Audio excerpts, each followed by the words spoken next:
Hello friends, welcome to channel eat the finest. இந்த channel எங்கள் அம்மா பண்ணுற ரெசிபிஸ் தான் நான் ஷேர் பண்ணிக்கிட்டு இருக்கேன். அந்த வரிசையில் நான் ஷேர் பண்ண போகிறது எல்லாருக்கும் பிடிச்ச இட்லி பொடி. சட்னி சாம்பார் இது எதுவுமே இல்லைனா கூட இட்லி பொடியை வச்சு நம்ம சாப்பிட்டு கிளம்பிடுவோம். அந்த பொடியை வச்சு நம்ம எப்படி பொடி இட்லி பண்ணுறதுன்னு இந்த வீடியோக்குள்ளே பார்த்துடலாம்.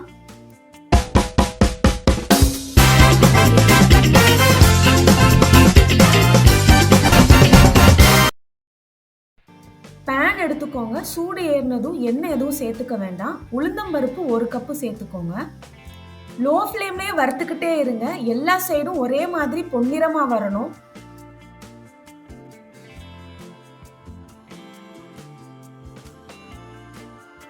லோ ஃப்ளேம்லேயே இப்படி நம்ம பொறுமையாக வறுத்துக்கிட்டே இருந்தோம்னா இந்த மாதிரி எல்லா பக்கமும் பொன்னிறமாக வரும். இப்போ நம்ம தனியாக எடுத்து வச்சுக்கலாம். இந்த பேன்லேயே 1/2 கப்பு கடலைப்பருப்பு சேர்த்துக்கோங்க. அதுவும் உளுந்தம்பருப்பு எப்படி வறுத்தோமோ அதே மாதிரி வறுத்து எடுத்துக்கோங்க. லோ ஃப்ளேம்லேயே வறுக்கிறதுனால நிறைய பேருக்கு பொறுமை இருக்காது. நேரம் நிறைய ஆகுதுன்னு சொல்லிட்டு அவங்க டக்குன்னு ஹை ஃப்ளேமுக்கு மாற்றிடுவாங்க. அதனால பருப்பு கருகி போயிடும். அப்படி கருகிறதுனால பொடியோட சுவையும் மாறுங்க. அதனால பொறுமை ரொம்ப தேவை இட்லி பொடி அரைக்கிறதுக்கு. உளுந்தம்பருப்பும் கடலைப்பருப்பும் சேர்ந்து வறுக்க வேண்டாம். தனித்தனியாக வறுத்து எடுத்தாதான் நம்மளுக்கு இட்லி பொடி பக்குவமாக வரும். அடுத்து வெள்ளை எள்ளு 2 டீஸ்பூன் சேர்த்துக்கோங்க.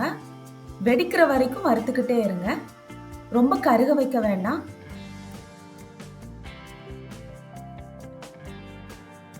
ஒன்னொன்னா வறுக்க கீழே இறக்கிக்கிட்டே இருக்கும். இது எல்லாமே நல்லா ஆற விட்டுருங்க. இப்போ 1 டீஸ்பூன் நல்லெண்ணெய் ஊற்றிக்கோங்க.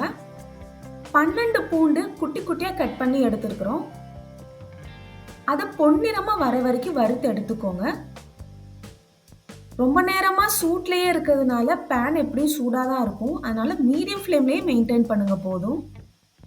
பூண்டோட தோலை உரிச்சி சேர்த்துக்கலாம், உரிக்காமலையும் சேர்த்துக்கலாம். வெள்ளை எள்ளு வெள்ளை பூண்டு இது ரெண்டுமே வாசனைக்கும் சுவைக்காக சேர்த்துருக்குறோம். கண்டிப்பாக சேர்த்துக்கோங்க.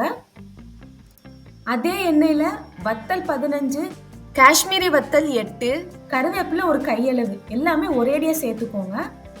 கருவேப்பிலை நல்லா மொறுன்னு வர்ற வரைக்கும் நல்லா வறுத்துக்கோங்க மீடியம் ஃப்ளேமில். காஷ்மீரி வத்தல் இல்லைனாலும் பரவாயில்ல, அது கலர் கண்டு தான் சேர்த்துக்கிறோம். உங்ககிட்ட இல்லைன்னா விட்டுருங்க.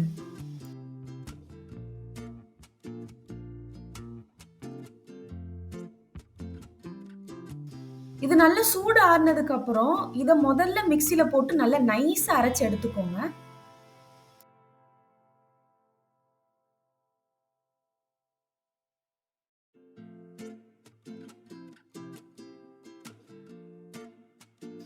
இப்போ வறுத்து வச்சிருந்த பருப்புல 1 டீஸ்பூன் பெருங்காயம், 1.25 டீஸ்பூன் உப்பு சேர்த்துக்கோங்க. ஏற்கனவே அரைச்சி வச்சிருந்தோம்ல மிளகாய், அது கூடவே இதை சேர்த்து எல்லாத்தையுமே ஒரேடியா கொரகொரப்பா அரைச்சிக்கோங்க. நைஸ் அரைக்க வேண்டாம். இட்லி பொடி கொரகொரப்பா தான் இருக்கணும்.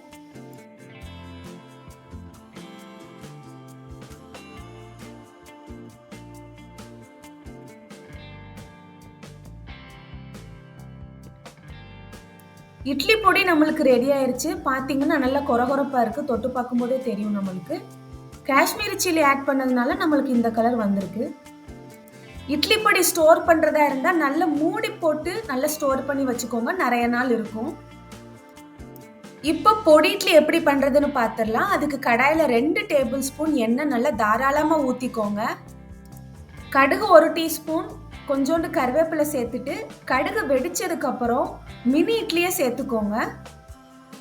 முதல்ல ஏன் இட்லியை சேர்த்துக்கிறோம்னா எண்ணெயில நல்லா இட்லி ஊறி போயிடணும். அதுக்கப்புறம் நம்ம பொடியை ஆட் பண்ணும்போது இட்லி பொடியை நல்லா எடுத்துக்கும்.